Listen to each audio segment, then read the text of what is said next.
part of prarabdha, part of my suffering. I had to go through this because I had no control on people. I had no control on the situations, and I expected some things. It didn't work that way. So what am I going to do? I have two choices. One, sit down and cry. If that helps, if that crying helps to solve a problem, then cry. Then it is a problem, it is a solution. If it doesn't help, then what is the point? You're only wasting your time. So the question is, either you have to accept what it is and do the next course of action. Now what should I do? Given the situation, what is my best approach now to address the problem? If nothing else is there, then do something else and say, this is it. I have to suffer the consequence of it and then go through it. So since you cannot do anything about it. That's why it's called the prayer of serenity. If you go to Google, you can find out. If I can do something to change, then I have to do it. So someone asked me, say, we have a lot of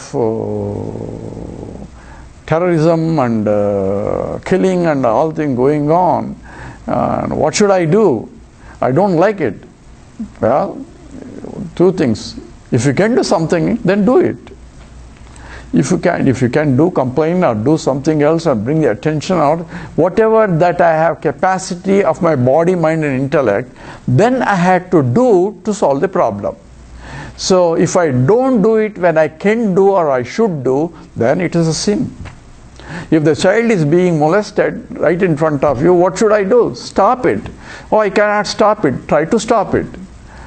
Oh, I may get killed. Get killed. Try to stop it. See, that becomes my dharma. And the dharma is where I have to do as a human being because I expect others to do to me when I am in the same situation. That becomes dharma. I don't expect other people, let's watch when I'm suffering. So therefore I want at least the other people to come forward to help me out. So same way it becomes my dharma if I can do. So people ask me, there are so many people are suffering, no food part of people. Well, if you have, then share your thing, whatever, and distribute it. No, I can't do it, and then what's the point in complaining? We complain and do nothing. It's called whining, right? So if you can do it, you have to do it. If you should do it, then you have to do. That's where the problem of Arjuna was. He not only complained about the Kauravas taking, and he gained the necessary equipments and all that, and for 13 years he really did all this in order to equip himself to fight. Now at the last minute, I don't want to fight, then that is not the right thing to do. So that's why the Arjuna has a problem, confused problem. And that only grace in this is Arjuna being Arjuna. Arjuna means, we said, who is a straightforward, and he understood the problem. Once it's pointed out, is understood. So recognition of the problem is the first most important thing, and most of us, we don't do it. When we are in a trouble, we have to recognize, stand apart and look at the problem in a perspective totally, because Krishna is an intellect. He can look at the problem in a total, and that's why you are crying where there is no reason for you to cry. Asochyan, anosochatvam, and prajnavadam sapasi, because gatasu nagadasum senanusochanti panditaha. People who are going or people who are living, there is no reason for you to cry. Oh, I should not cry when my grandfather is dying. That's not what it means. It means if you can do it, do it. Don't go and tell everybody don't cry when somebody is crying. Sympathize with them. But also understand this is a natural process. Whatever he is going to tell us, whatever is born has to die. So first problem is recognition of the problem. That itself solves 50% of the problem. Then the second problem is, can I solve this problem that I recognize? So ability to solve, if I can solve, then solve it. Oh, it is too huge, then try to solve as much as you can and leave the rest to him. But in the process, you may get help in solving a problem that you can't. Other people will start helping. There's some YouTube somewhere, the big tree was flying, I don't know, you might have seen it, big tree was flying down in India, I think. And everybody stopped, traffic is there, stopped everything, and nothing happened. So one child going, he says, and Once he surrendered only, Krishna started teaching. And he says, you are crying where there is no reason to cry. Why you are crying? And this is what absolute nature of the reality he is discussing, because he is coming from the highest philosophy. And that's why Gita becomes a relevant shastra for us. It says, we covered few slokas, just it says, Natvevaham jatanasam natvam nemi janadipaha nachaiva nabhavishyamaha sarvovayam param. There was never a time I was not there, never a time you were not there, never a time all these kings here aren't there. So there is something that is permanent in these changing things. That's what he's trying to point out. So therefore, you never die. So why? Because Natvevaham jatanasam. This statement is quoted by all acharyas and differently interpreted. But I say here, the life or whatever I say, that is separate from the body. Because Dehinosmin yatha dehe kaumaram yavaram jara yatha dehanta praptihi. The body is just undergoing different, but there is something other than the body, says that owns the body, and that says he is margaya, right? Margaya means he has gone somewhere. So Chachipoyanadu margaya means he left the body and went somewhere, because this body is no more conducive for exhausting the vasanas. So in the 11th chapter, this topic comes again. Those who are interested, I'm writing on the Ishvara Darshan, that's the 11th chapter, commentary on that. But he says, question is, see, what is my role here?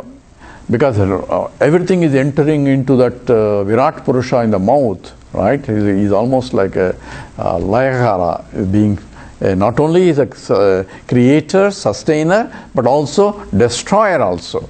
Constructive destruction. So that is also picturized. That's why Arjuna first goes through wonder and then fear and then bhakti. These are the three emotional movements of the Arjuna in the 11th chapter as he sees the Vishwarupa Darshanam. And there, question posed is essentially, someone asked me where, say, if people are dying in a mass scale like a tsunami and all that, they have no control. And compared to the terrorists and all that. So what is that which is self-effort? What is that which is prarabdha? What is that in this? See, if I am dying and I don't have no control on it, then it is due to prarabdha. Whether it's a child, whether it can be anybody, because I have no control on it. But in the case of war, where if I have a control, then I have a control. If I don't have a control, somebody else is bombing me, I have no control there. The one who is bombing has a choice, because he is doing a self-effort. So he has a willful action. For those who have a willful action, then it becomes a part of the karma. If there is no willful action involved in any of these, any activities, not only the war, anywhere, if I have no will involved, I have to follow what are the rules, then it doesn't come under, it only comes as a prarabdha only. No, because you have to suffer. Now we all have to go through, we have to go, the wife says something, her husband says something, you have to listen, what do you do? Otherwise the whole house will fill down. So you have to listen, what should I do? Do, because you have taken a role of a husband. So do what need to be done, but with winking is like, oh Lord, you put me in this, now it's your problem. So remembering him, go on. That's part of your prarabdha. So prarabdha becomes a part of the prasadam now. Follow the prasada buddhi, because it's coming without your choice. It's whatever it comes from him. Karma paladhatu. So accept it as a prasada buddhi.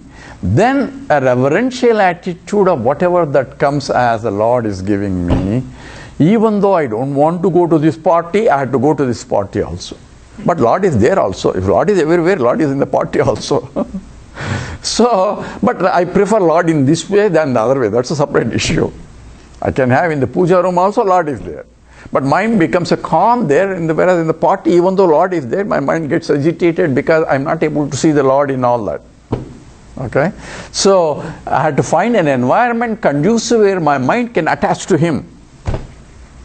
If I cannot find an environment, go through any environment and keep your mind into that environment. Bring him there. Okay, that's what is to be understood. We'll discuss that in the next few slokas. He says, important in these two verses is the natvevaham jatanasam, and then nasato vidyate bhavo nabhavo vidyate sataha. That which exists cannot cease to exist. That which is non-existent can never come into existence. This becomes a law of conservation. That means it's something, if changing, we know that A plus B is equal to C plus D. That's the equation of chemical reaction. From A plus B is coming C plus D. So A plus B is changing into C plus D. But still there is something changeless entity in the changing things. That's what you law of balancing equation and all. Because the mass here should be equal to mass there. Mass balance or energy balance is there because law of conservation of mass and energy has to be applied. That's what balancing equations are. So if continuously changing, dehinosmin yatha dehe kaumaram yavvanam jarad, the body is continuously from the morning, from the childhood body to adult body to a old man body, body is continuously changing. There has to be a changeless entity in the changing things. That's a law of conservation. Because how do you know there is conservation? That's why I say, when I was a child, I did this, I will tell to other people, no, it was, I was not, blah, blah, blah, all the glories of my childhood I will tell. To what? Because I was the same, my body is different. But I am not different. I am the same guy who experienced the body, at that time experienced kaumaram, yavvanam and all that. So I am the experience called pratyabhijna, the one who is constantly there in all the experiences. Experiences changing, body is changing, everything else is changing. But I am is the same, and I am the same as the waker, I am the same as the dreamer, I am the same as the deep sleeper, and I am is what this Upanishad talks about Turiyam. Naham dasi. Essentially, I am not this, I am not this, I am not this. But that changeless entity exists. Because when I go to deep sleep state, whole world is gone. Waking world is gone, disappeared. Dream world is gone. But I am not gone. I say I am slept very well. So I am there all the time.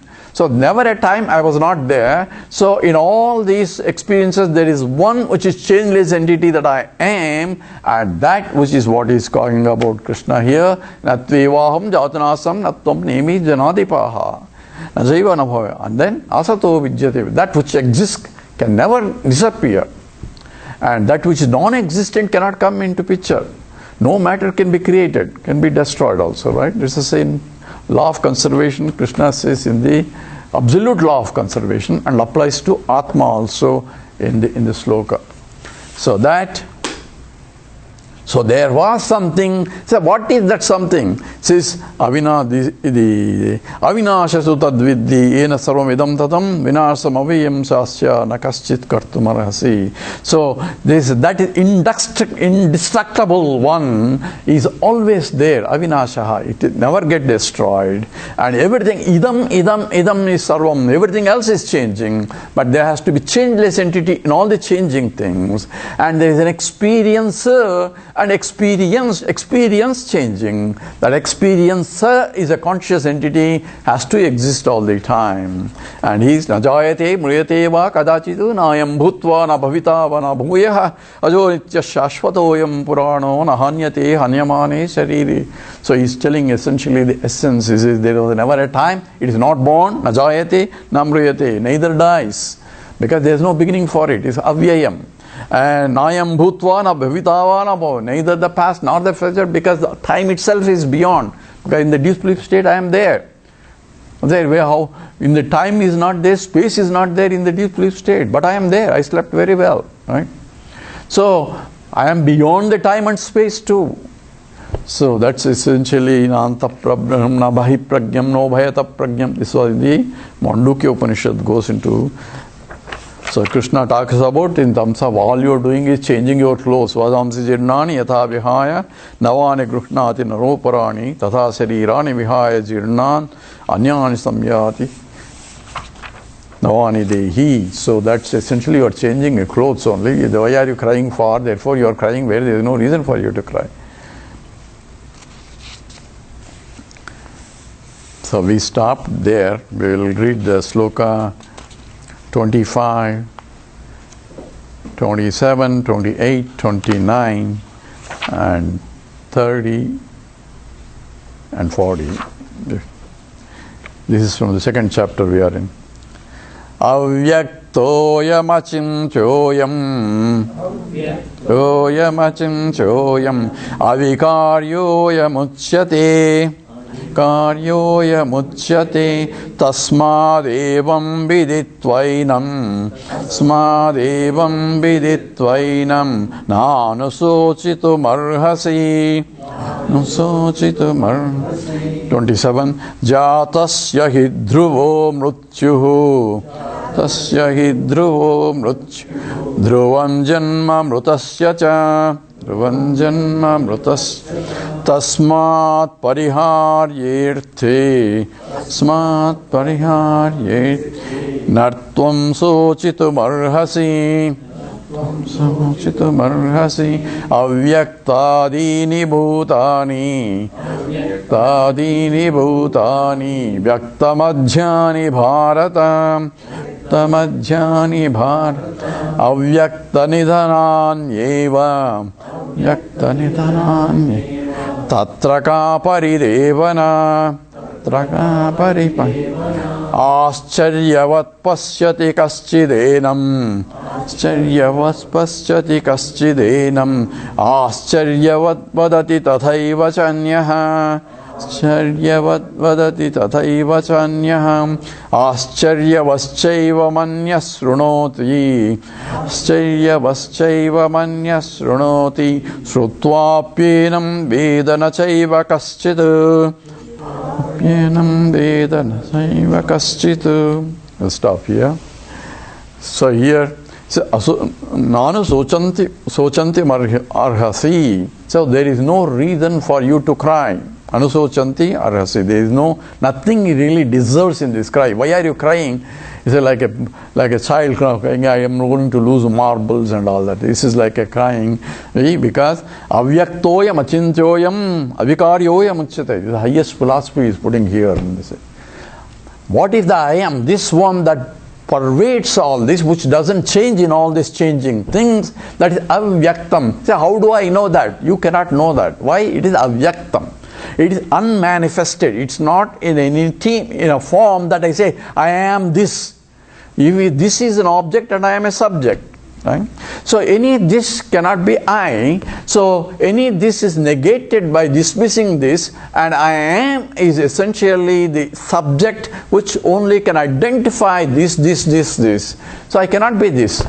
So anytime I am identifying I am this, that is the ahankara. Ahankara is I am equal to this.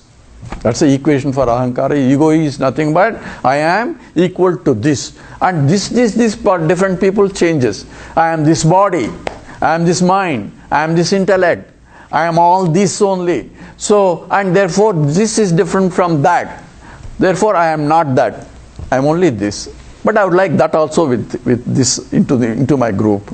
So all my struggle is I want that, I want that, I want that, and I want that, including all that into this group so that I am equal to this. Goes on. This is always finite. The more I include into that, more I am happy. Because I am bigger and bigger. Because this is becoming bigger and bigger. So when do I stop becoming bigger and bigger? Until I cannot add any more of this, right? That means I have to, whole universe itself I have to into this. Then only I can stop.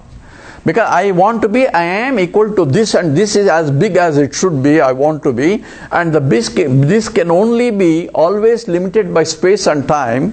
But I want to be infinite, which is nothing but Brahman. Brahman means infinite. So when I am equal to this and this becomes a Brahman, then I am equal to Brahman. Then only I am happy. You follow? Vedanta says you cannot solve the problem that way. It is true, you want to become a Brahman. But you cannot solve the problem because by adding a finite to finite, it can never become infinite. That's mathematically illogical. So now how do I solve the problem? Solve the problem is recognize that you don't need to solve a problem. You're trying to solve a problem where there is no real problem because you're already infinite.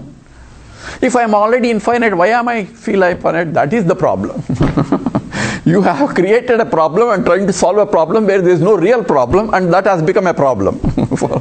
And that's essentially is avyaktaha. It is unmanifested. And achintyam, how do I do? This comes from the Mandukya Upanishad 7th mantra, just natveva aham jato nasvam natvam neme janadipa.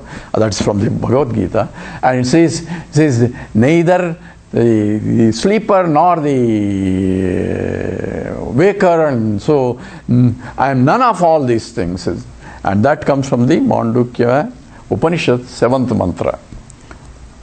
So here, achintya, there it says achintyam, says I am essentially shantam shivam advaitam chaturtham manyante sa atma sa vijñeyaha. I am that which is unmanifested and which cannot be thought of, because I can only think of finite things.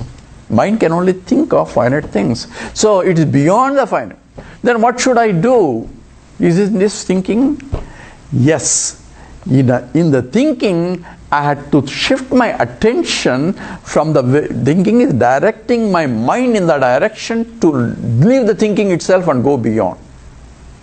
So that's why it's called Pratibodha Viditam Matam. It is there in every experience, but at the same time leave the experience and go beyond the experience. That's why I give a simple example is, if you're looking at my hand, it says you are looking at my hand. Are you looking at my hand? Yeah, everybody is looking at my hand. But I'm saying you are not looking really my hand, you are looking only the light reflected by my hand. So it is the light that you are seeing, but you are paying attention to the reflecting medium, not the light. So it is not the hand, because without the hand you cannot see the reflection there. You need the hand. At the same time, it is not the hand. Neti neti is this. I need the thought, but it's not the thought, but it is that because of which I can see the thought or know the thought. It is not the hand, it is because of which I can see the hand. That is the light of consciousness because of which I can see every thought, but it's not the thought. I'm not worried about the contents of the thought. I'm not worried about the what is reflecting the light, because I'm paying attention to the medium of reflection, what is reflecting, than to the reflecting light. Follow? So if I shift the attention, because I cannot see the light otherwise. If there is nothing to reflect, even though light is there, you cannot see. It's very strange, but that's what it is. And I see this is a red chair and there's a blue chair and all that. It's not because the light is red or blue, because the medium is like that. Medium can only reflect the red light and all other lights are absorbed. That's the theory of light. Because the Vibgaya, you know Vibgaya, right? Seven. Only that part of the light is getting reflected, everything else is absorbed. That's why it looks red, the other one looks blue, because all other the spectrum in that, all other the frequencies are absorbed except the blue light. So just as the pure Satchidananda is all over, and whatever can reflect, it's nothing to do with the Satchidananda, it is pure Sat Chit Ananda only, limitless. Ananda is Anantameva Ananda. So when it falls on an object reflection depends on the reflecting medium, nothing to do with the main light. Right? So if things are, he is behaving like that because the reflecting medium is behaving. Not him. Pure consciousness is only reflecting. So mind has a capacity to reflect. Objects, inert objects can only reflect the existence part, whereas the subtle material can reflect not only existence but conscious part. That's why wherever the mind is, you see consciousness also. Subtle body has to be there. So death is nothing but separation of subtle body from the gross body. That is what Natveva Aham Jatanasam means. The subtle body has gone to some other place where it wants to find another body where it can exhaust in X set of vasanas. Subtle body includes mind, intellect, plus pranas and all that. That's all the description in the 15th chapter comes. So what is there is pure consciousness, only reflecting media are different.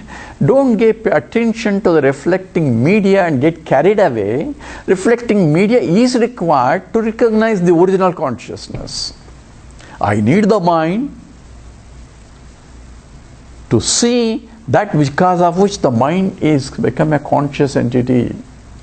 Looking at the full moon, I need the full moon on a full moon night to see the sunlight there. Right? What I'm seeing is sunlight. Without sunlight, you cannot see the moon. Moon is not luminous by itself. Oh, I'm seeing the moon. What you're seeing is sunlight only. So looking at the moon, paying attention to the sunlight that you are seeing is meditation. Follow? I need the moon. At the same time, I have to pay attention to light you are seeing. And light is actually sunlight, because without the moon now, beyond the moon there is sunlight there, but I cannot see until another planet reflects. So my attention in a pratibodha viditam matam, it is revealed in every knowledge, is provided. I shift my attention to the all other objective things that are reflecting, but only to the light, because of which, hey, look at it, he's alive. What he's talking may be nonsense, but he's alive. He has the capacity to talk. That's because of consciousness. Follow? So if I pay attention, then it says Acharyavat paschati kaschidena. It is really wonder. The life itself is wonder, because it's all carbohydrates, minerals and all that. I'm able to lift my hand, I'm able to fold my hand. Someone went to Ramana Maharshi and asked, I want to see God. I thought you have seen God. He says, if I show you, you cannot see. So don't worry, I have all ultra camera, this camera, that camera. You show me, I will see. Then he just did like this. What are you doing? So I told you, you cannot see. This is God here. Yeah, I don't see any God there. You are only putting. Sir, this is material. This is matter. How can it do this? That because of his avyaktam, but at the same time it makes everything vyaktam. Avyaktam means it is unmanifested, but everything else is, life is pulsating because of that. So what should I do now to see the Lord, or to see myself also? Is see its expression in every expression.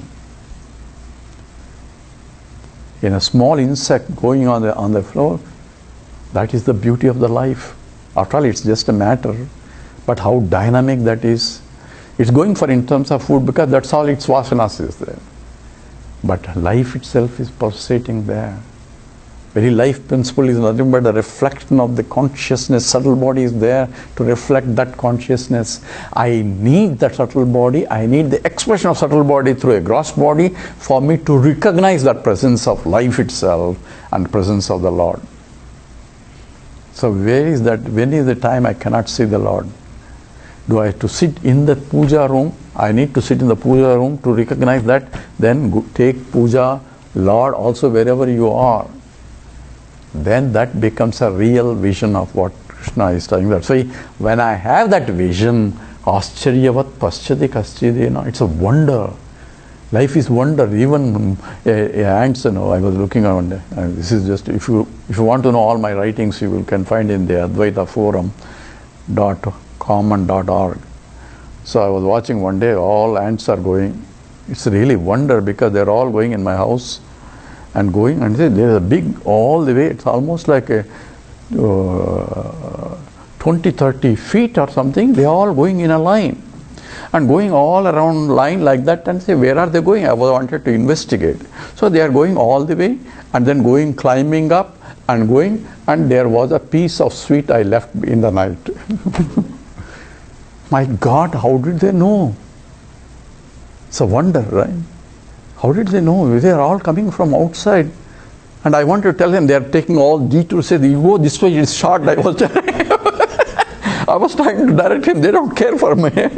They have gone a path that is fixed for them. So it's amazing.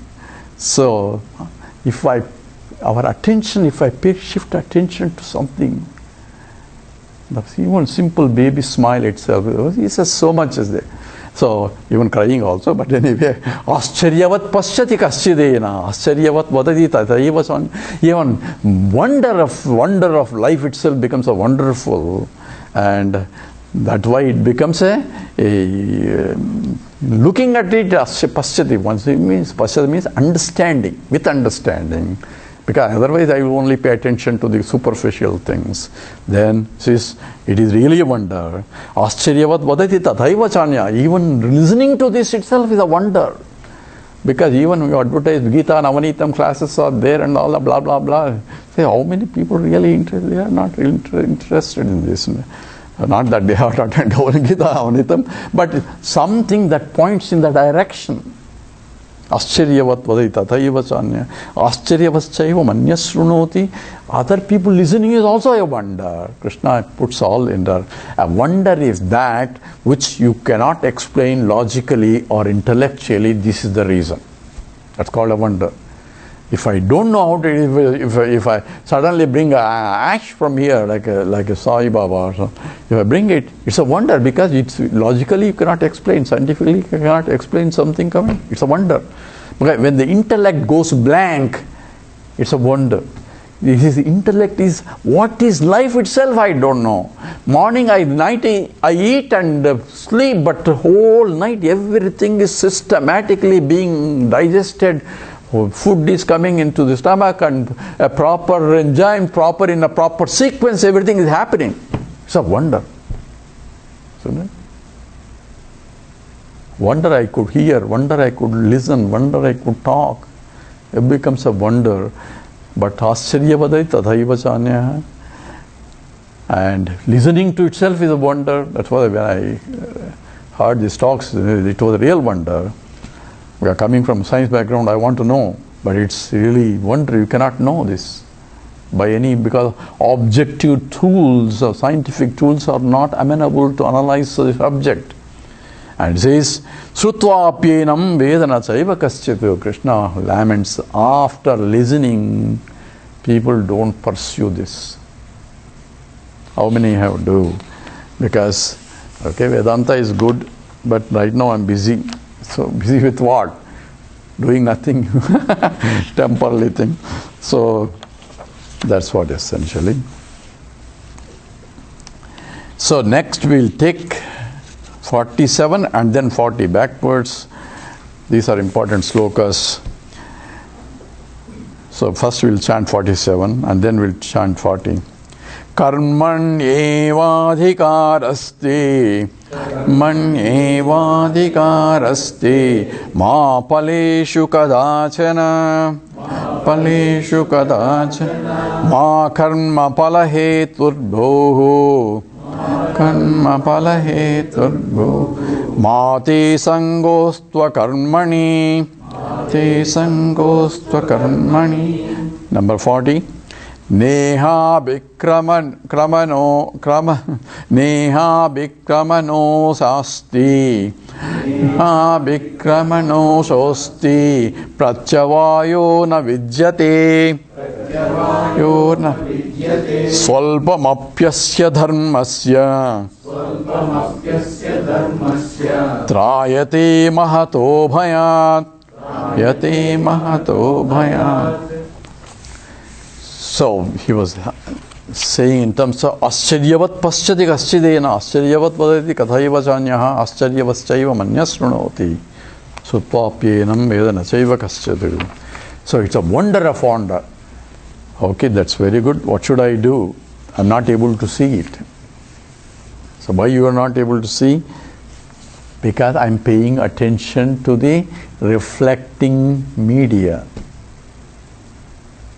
You are paying attention to this, the object, chair, tables and all that. I have to pay attention, otherwise I will be bumping into the chair. So I have to make sure the chair is different, walk is different. So when I am transacting in the world, I cannot but pay attention to these names and forms. I have to deal with this person and other person and another person and all that. Oh, he's a snake. Yes, I have to deal with him, but keep away from him a little bit. There are snakes and the foxes and all, and there are cows and other things too in the world. There's a creation is so beautiful. Variety is the name. Every leaf in the plant, in the tree differs. That's a beauty. Every flower differs. That's a beauty of creation. So I enjoy it. That's what is the recognition, what a creator that is expressing. So when I go to a beautiful building, you wonder the architect. My God, what an architect to build this. But we wonder, a beautiful flower, we don't recognize the architect that's really coming there behind it. That recognition of the intelligence behind the creation is the appreciation of Ishvara Darshana. So those who come to 11th chapter will see that. But here, essentially, I'm not able to recognize this even because this kind of methodology of mind sensitive enough to see sunlight when the moon is there is not easy. I say I'm seeing only moon. But can I see sunlight that is getting reflected via moon? Because I cannot directly see sunlight. But that requires a sensitive mind. Because there is a moonlight and the sunlight. Sunlight is falling on the moon. It is the one that is reflected. But I am only seeing reflected light. But I know that there has to be sunlight, without the reflection will not come. There has to be moon without the which. So I had to pay attention through the moonlight, I had to see the sunlight. Follow? Through every conscious entity operating in different environments, as I see it, I have to recognize that because of which he is conscious of. Follow? That becomes a real meditation. But until then, I have to practice meditation until I get that click of that. Okay, that's how to be. So here, what should I do? Because I'm not able to, because I'm paying attention to running after this and that. I cannot, but my 24 hours is being the rat race only, and I don't have time for this Vedanta. So whenever, whatever you do it properly. So Krishna is coming down to a practical application of this philosophy. And here he is talking about, say, you want to act? Then understand what are the laws of action. So here there is an absolute law of action and the results are being pointed out in that. So whole science is being pointed here. Karman eva adhikaraste ma paleshu kadachana. Karmani eva adhikaraste. You have only choice. Karmani eva, in only choice in the action. But adhikara means people interpret as a right, but the correct one is you have a choice in the action. Karmani eva. You only can have a choice in the action. Ma paleshu kadachana. Never. Ma means never. Paleshu, in the results of the action. So I want this result. You have no choice, but you have a choice in performing an action. You cannot dictate because you are not omniscient to dictate, I want this action and I want this result. So no, act properly so that the result will be appropriate to the action. So I have a stone here in my hand, and what? I want this stone, I want to throw it all the way it reaches Pittsburgh.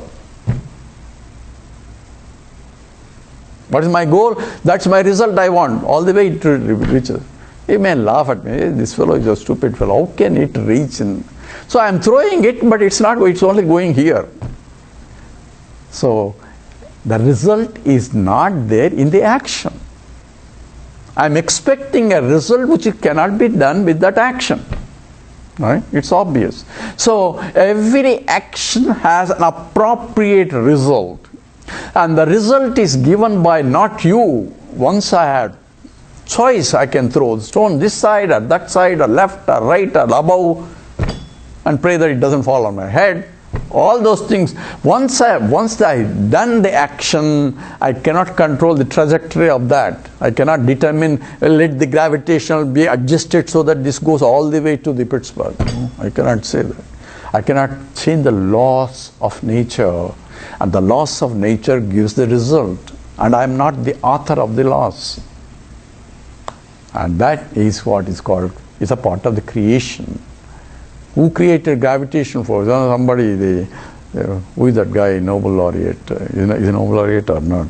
Scientist Hopkins, Stephen Hopkins.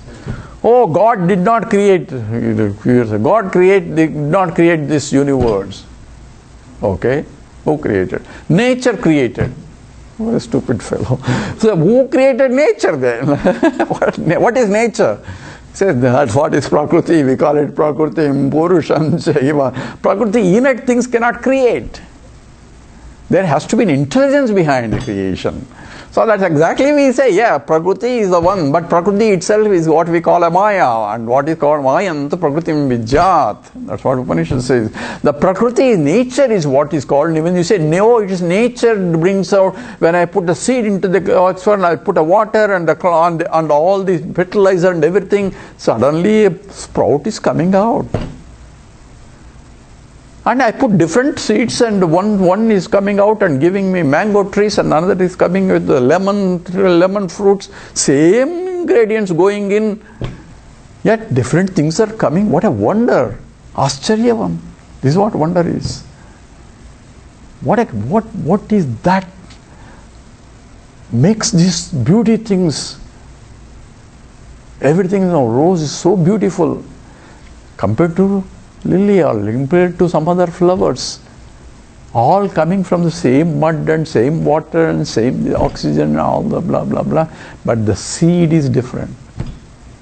But the seed itself cannot do without the help of anything else.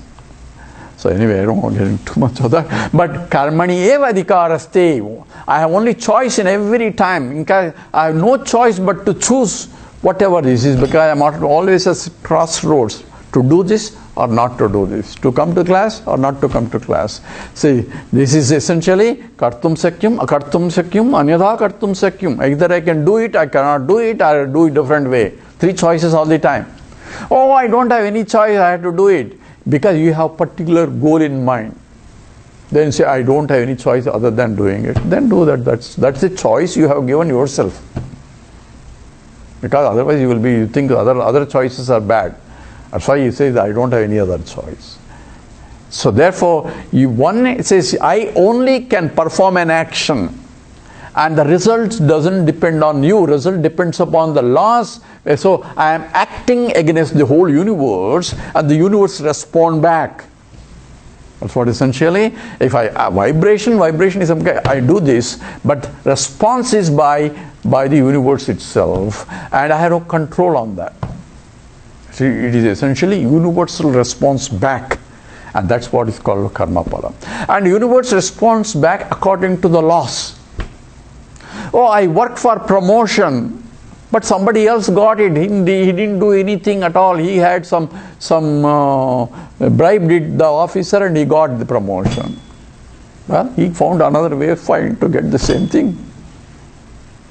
Or should I do it? Well, if you want to do it, but bear the consequence of that. Okay. If you get arrested, then get arrested. Don't complain at that time. I want to do dharmic way. Yes, keep working on it until the system yields. Because dharma is on your side. You have a peace of mind, and you are proud that you are doing the right thing. Whether the boss recognizes, higher boss recognizes. Because that is the essence of Gita. He says, we'll do Safarthi, but here, karmani eva adhikaraste. You have only choice in the performing action, ma phaleshu kadachana, never in the results. Reason is, law is, I can only act in the present. Right? I cannot act in the past, I cannot act in the future. Future never comes, right? You know, in India, it says, today cash, tomorrow loan at that time. Because tomorrow never comes. Anytime you are buying, it's only you have to pay cash. So, the future never comes. Because when it comes, it is only present. So, only present alone is given to you a choice.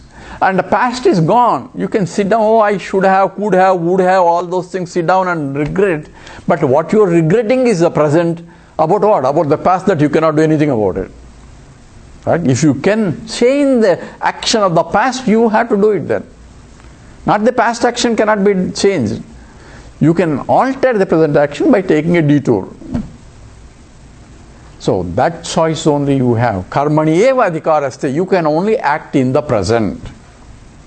Result always follows the action. Result cannot be at the same time, or at least a microsecond afterwards. Or if I put a finger into the fire, that's my action. Result is immediately after the action. It burns, of course. So I should not complain. Why is it burning? I am putting finger. It says that's what the nature is. So I should know law of nature in order for me to act properly. That's intelligence is given for me. So karmani eva adhikaraste. I can only act in the present since I cannot act in the past. Past is not there. Future is not there. Right? Present alone is given to me to act. I can only act in the present. I can only enjoy in the present. The fact is, I can only live in the present. 1 second gone. Future second hasn't come yet. Only this second is given to me. And that is the time I can only act, if I want to act. Not acting is also choice of my action. And I am accountable for that choice of action. Where I had to act and I don't act, then I am responsible for it. Right? If the time is coming, I have to stop it. That's my action. If I don't, I am akartaha, bhuktaha. That's not what Vedanta says. Vedanta says, act what is needed. You are put in the situation where you have to stop, if you can, the adharma. That's part of the Lord itself. Lord is helping you to act. And Lord has been a vehicle for the Lord. Oh Lord, I am doing your work now. I have to stop because I don't want you to come as avatar, another avatar for this. I can do your job. I can take your avatar and plan. Right? Because dharma, he is there for dharma, to establish dharma. So we can help him a little bit. So acting is our only, not choiceless choice as a human being, because we have a will to act. And therefore, I am accountable for it. Ma karma palahetudbhoho mati sangoscha karmani. Let the karma phala cannot be hetu, reason for you to act. Ma. Hey, I want first class in my education. Okay, that's a goal. That's okay. But action is I have to study. Oh, I don't know whether I'll get first class or not. My attention should not be on the phalam. My attention is I have to fix, becoming on the phalam, I have to intelligently plan. And if I have choice continuously to make sure that my goal is being reached properly in the direction, but that's all the choice that I have. Because it's an intelligent way of living.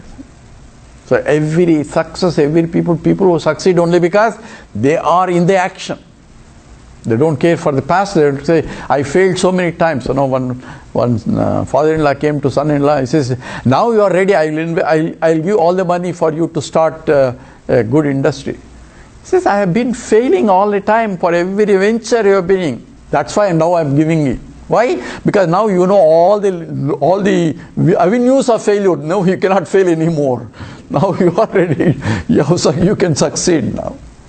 So that's turning the attention to positive in the direction of that is what essentially karmani eva karma palahetudbhoho mate sangostva karmani. Let their attachment to the action itself should not be there. What do you mean attachment to the action? I am actor should not be there. Action is being done when you are doing it completely, your body, mind, intellect all together into the action. This we will analyze again in the 3rd chapter of Karma Yoga. Yajñārtham karma anyatra lokoyam karma bandhana. So Krishna gives you another law. But here it is law of action and results only is being pointed out, and therefore let the result be a dictating factor in spoiling your action itself. While acting, act with the goal in mind. Without the goal, don't just act without the goal. Goal in the mind, act. But don't let the goal be there. But when you are acting, act completely with the mind and intellect together in the field of action. Completely. Then only you can act properly. Ma sangostva karmani. And if you do that, this nehapi kramaso nasti pratyavayo na vidyate solvam apesya dharmasya trayate mahato bhayan. If you act with that clear understanding, nehapi kramaha nasti. In case even if you forget this, it will not cause you problems. Pratyavaya. Pratyavaya we'll discuss a little bit later. Na vidyate solvam apesya dharmasya. Even little bit of action of this will help you a long way. If you start doing this kind of, your mind is focused. And when you are focused, mind doesn't get disturbed. People do not act properly only because they bring all sorts of things into the action which are unrelated to the action. I don't know what he thinks of it, what other fellow think of it, who cares? Action has to be done. That is the best that I need to do. There's an interesting experiment that Navy did, US Navy. So they recorded, I don't know if I told this, they recorded 2 stories simultaneously into the record player. At that time, cassette player. 2 stories continually. I mean, each story is consistent and systematic, but both stories are recorded into and gave that copy to everybody and asked them to listen. Now, they were looking at how people will listen. That's the experiment, obviously. So, on the average, 60% of male listen one story or other, leaving the other story completely out. Concentrate on one story, and each story makes sense. So they have no problem listening to one story, even though background other story is coming in. Whereas the 60% of women have a problem because they keep shifting the stories back and forth, and this gets confused with the other one, other one gets confused because they've used the same names also, of the character names also in that, and you get completely confused. This is only on the average. So now what is your conclusion? Navy's conclusion is, if there is any single pointed action, give it to the men. If the multi actions, give it to the women.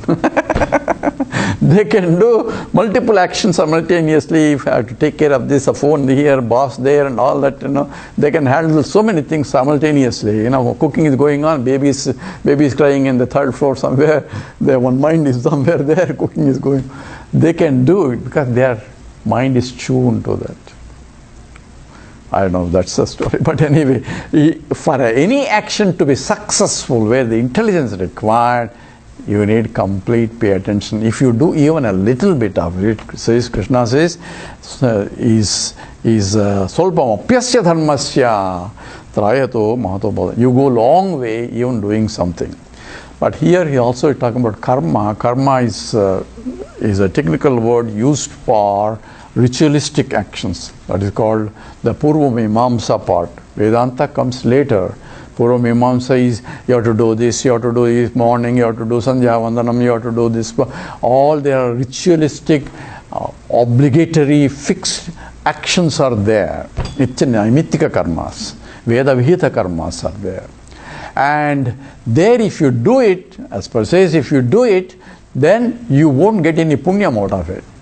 But if you don't do it, you'll get a papam. This is a negative. That's called pratyavaya papam. Pratyavaya means not doing it will be a sin. Doing it is not a doing because you have to do it. Well, how? Snanameva. Like bath. What do I get by taking bath? Nothing. You may lose something. Whatever that doesn't belong to you, you lose. Means you get purified. That's all the snanameva. So same way, all other activities, that is the obligatory activities of the daily nitya karmas and the obligatory duties of naimittika, means once in a way you have to do shraddham for the parents and this, there are so many obligatory duties. You don't get anything, but doing it is important, because if you don't do it, then you get pratyavaya papam. That is a papam which is called pratyavaya. So going into details of that, says here, if you do it an attitude of, in this karma yoga that's going to talk about, if you do, you will get punyam. If you don't do, nothing will happen to you. You will do it as usual. So pratyavaya papam na vidyate, will not be there. So Krishna is giving you solpam apyasya dharmasya. Even if you follow these rules a little bit, what should I do? I can only act. How do I act? I have to act in the present. How do I act in the present? Whatever resources that I have, that Lord has given you, put their resources in that. What has Lord given me? He has given me capacity to act. He has given me mind to act. He has given me intelligence to act. Put all that into the system. Let mind not go outside the action. Distracting. That's why we are doing at the same time. Oh, what's happening in the home? What's happening there? I'm in the office. My mind is somewhere else. Why? I'm not in the present. You follow now what karma yoga means? Acting in the present means every action becomes the most efficient action. This is one of the actions I learned from Gurudev. Even envelope, he gets a letter. Every letter he was responding. And he responds and then folds it properly, puts in the envelope. He has a wet, this one, seals beautifully without any wrinkle anywhere. Everything was, I was just paying attention to everything. What are you doing? He was asking me, just looking what you are doing. So it's an education itself. And he insists that we have to follow. So everything has to be systematic. When the lights and everything arranged and they forgot matchbox to match the lamp there. Everything is done. So where is the matchbox? Nobody says, oh, I have a lighter here. He brings a cigarette lighter. Swamiji threw that one. Go and get matchbox. That's the discipline he wants it everywhere. In every step. It's a wonder. Anyway, I don't want to get into it. I learned more outside the class than inside the class by observing him. But anyway, karmani eva adhikaraste ma paleshu kadachana. So with that karma part is now you say, who is the wise person? Because it says Krishna started the whole Gita Upadesam. It says Anya Asocyan Anvasochatyam Pragyavadam Sabhashase Gataso Nagasoncha Pandita Nasochanti Anusochanti Pandita. Pandit will not cry. So who is the Pandit? So he is the one who understood. Pandita is the one who is a scholar. Scholar is what? In what? It's called Sthita Prajnaha. One who has abiding knowledge of this. So Arjuna asked the question about the nature of this Sthita Prajna. He wants to know, if I get that, what should I do? Or how should I recognize the Sthita Prajna? These are very important second chapter slokas. We will go through some of them. So we will start 54, 55, 56, 57, 58, 59, 62, 63. We'll go whatever we'll see. Arjuna Uvacha Sita Prajnasya ka bhasha Prajnasya ka bhasha Samadhistasya keshava Listasya keshava Sitadhi kim prabhaseta Kim prabhaseta Kimasita vrajeta kim Sita vrajeta kim Prajahat Sri Bhagavan Uvacha Prajahati yada kaman Sarvan partha manogatan Atman evatmana tushtaha Sita prajnastadochyate 56 Dukkeshu anudvignamanaha Sukeshu vigataspruhaha Vitaraga bhayakrodhaha Stitadhirmuniruchyate Yas sarvatra nabhisnehaha Tatta prapya shubhashubham Nabhinandati nadveshti Tasya prajna pratishtita Yada samharate chayam Kurmongariva sarvashaha Indriyanindriyartebhyaha Tasya prajna pratishtita Vishaya vinivartante Niraharasya dehinaha Rasavarjam rasopyasya Parandruštva nivartate. Stop here for a minute. So here Arjuna asks, Sthita prajnasya ka bhasha. What is the language that the Sthita prajna talks about? Samadhi tasya keshava. And how does he establishes in samadhi? Tasya keshava, his samadhi. O Keshava. Sthitadhi kim prabhasheta. So what kind of sthitadhi, buddhi, he is buddhi. What kind of buddhi he has? How is this sthira buddhi? Sthita means abiding buddhi. What kind of buddhi he has? Kim asita prajeta. Kim asita. How does he sit down? Kim asita prajeta. How does he walk around?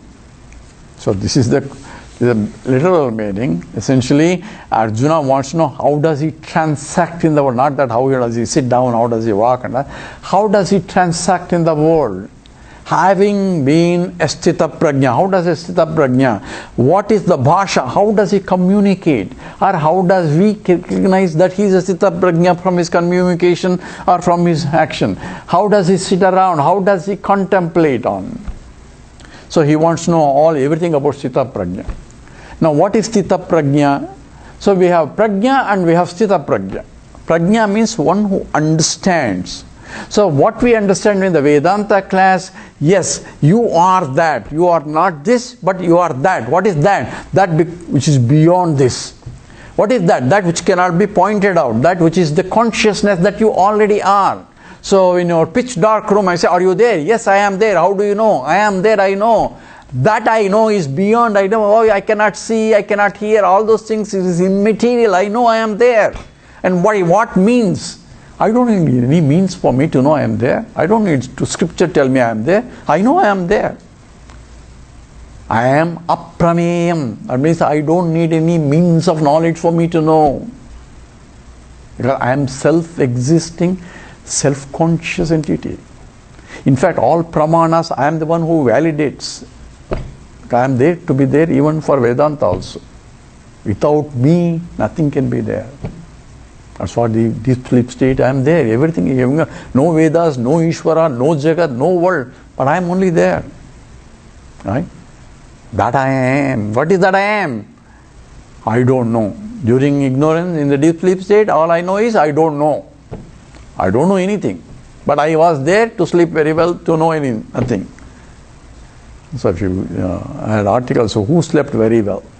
In the Advaita forum.com, if you go and ask Vedanta discussions, under title Who Slept Very Well, you will find this a big series. Even it came in the what is the journal that Chinmaya Mission? Smriti journal. So last article came out. Smriti. So in the last series, if you go, you will find Who Slept Very Well in the top.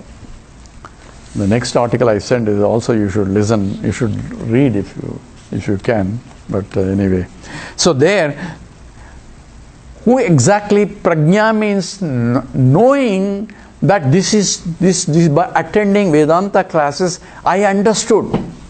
I've been attending for Gita so many years and I understood clearly I am not this, I am the pure existent consciousness, I am Brahman and all that. Everything is crystal clear.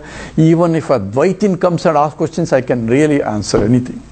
Because it's very difficult to answer Advaitin properly. So all that is clear, crystal clear knowledge. That where is the problem? How come I am suffering still? So somebody went to Brahma. So I mean, they say, I know I am Brahman, I have been attending your talks, but how come I am suffering? Says, that's also my question. If you are Brahman, why are you suffering? So, what is understanding as an understanding only as a thought? That's what J. Krishnamurti calls it. It's not an understanding as a thought, but it's an understanding as a fact. That is J. So what is that understanding as a fact? This is what. Sita Prajna. When I know I am Brahman, then I cannot be this. I am infinite. That's what understanding of Brahman means. Yes, I am infinite. By how come I am suffering? Who suffers? It's the body, mind, intellect. But you are Brahman. How can you suffer? Unless I take body, mind, intellect, I am the body, mind, intellect, and I am not Brahman. Right? So understanding as an understanding of the fact is different from understanding as an intelligent, logical, everything. Most of us understanding only as a Vedanta understood. Here is the problem. It's not abiding knowledge. Not understanding as a fact. One who understood as a prajna, which is called paroksha jnanam. Paroksha means like any other. I understand physics. I can tell anything about physics, but I am not physics. But I can tell everything. That is a objective knowledge. Indirect knowledge only. It is not me. It's something else. I can know. Brahman also I am objectifying as I am. Oh, that is Brahman. So you are Brahman. He says, yeah, that also I understood. I am Brahman. Yet, I am this is so intense because of my strong vasanas of likes and dislikes. Because I have not understood as a fact, I am understanding only as a paroksha jnanam, not aparoksha jnanam. So there are two jnanam. One is pratyaksha jnanam, another is paroksha jnanam. Pratyaksha jnanam is direct perceptual knowledge. I can see a chair because I see. That's direct knowledge. I can hear, I can talk, I can smell, I can taste. So there is nothing to occur. I can see is direct perceptual knowledge.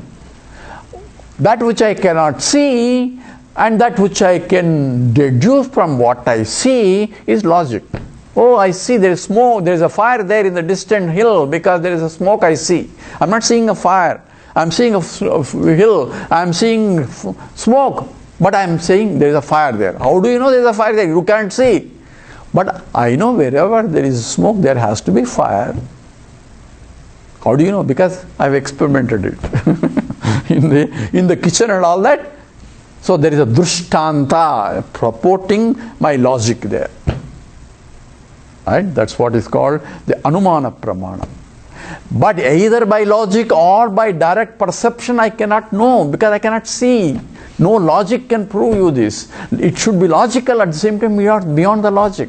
Because logic again depends upon pratyaksha pramana as a validation. So how do I know? Only Vedanta is a pramana. And Vedanta is only pramana. It directs the mind for you to think in the direction and leave it, as Swamiji calls it, that the pole vault. I take a pole, I run with the pole, I press the pole, go all the way, leave the pole and go beyond. Right?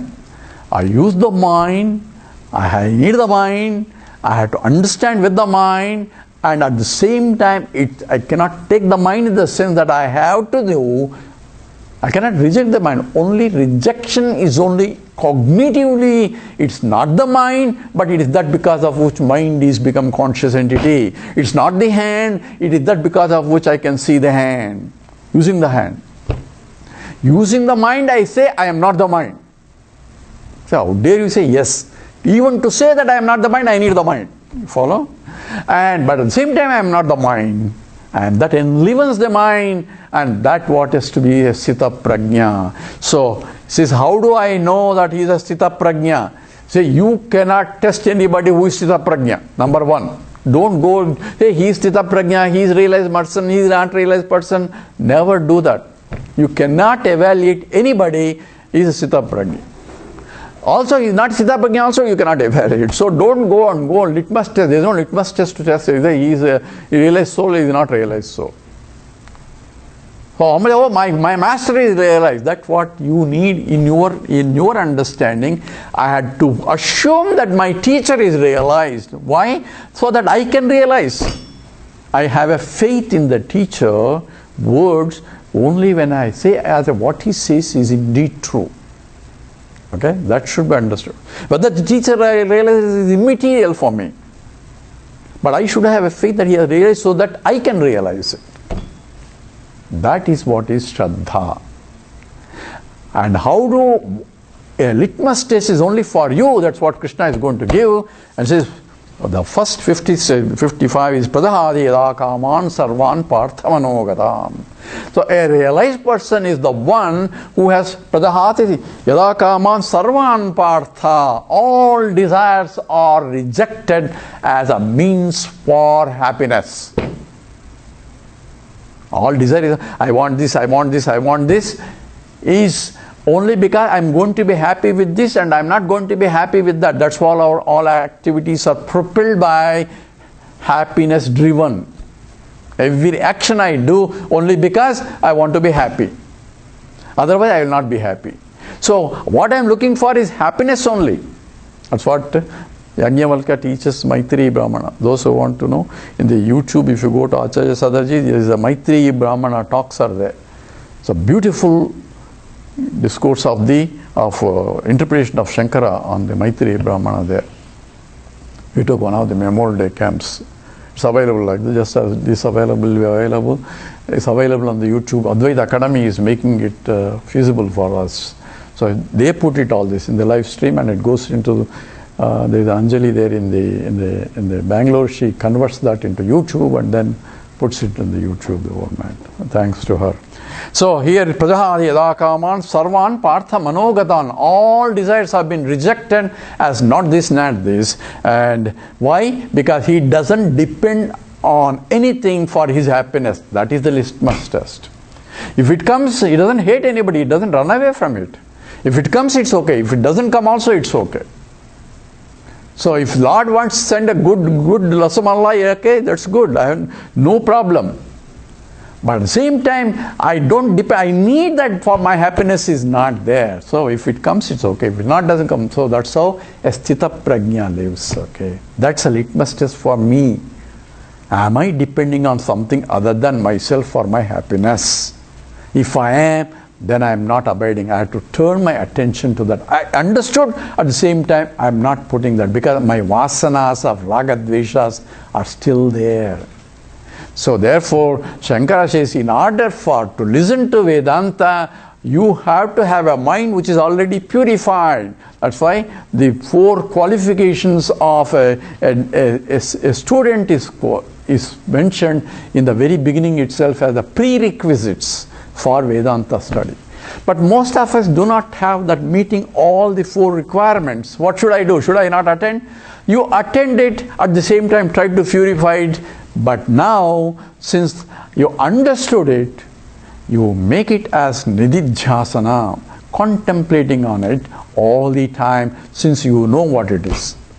So once I understood, I am not able to abide in the knowledge called sthita prajnam, then since you understood it, you have to keep your mind on that all the time as much as you can within these circumstances.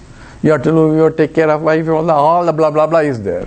Still, wherever you can, turn your mind in that direction.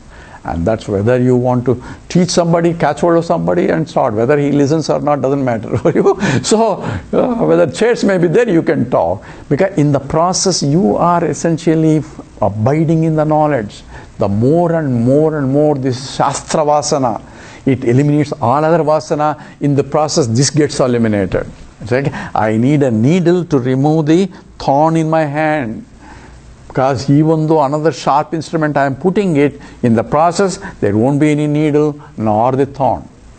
This is exactly what that's why the wrong aspect of J. Krishnamurti. He says you get again condition. No, this deconditions the other conditioning, and in the process it gets, he says, Shankara calls it as Katakarenovata in the Atma Bodha. Those who want to know Atma Bodha is also available. So if in olden days they put Kataka net powder to cleanify the water.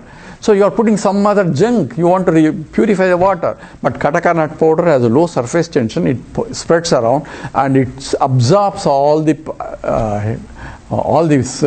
colloidal particles of the dust, and the process settles down, and in the mix you remove the Kataka powder and the dust also, clean water left behind. That is what essentially even Shankaracharya gives.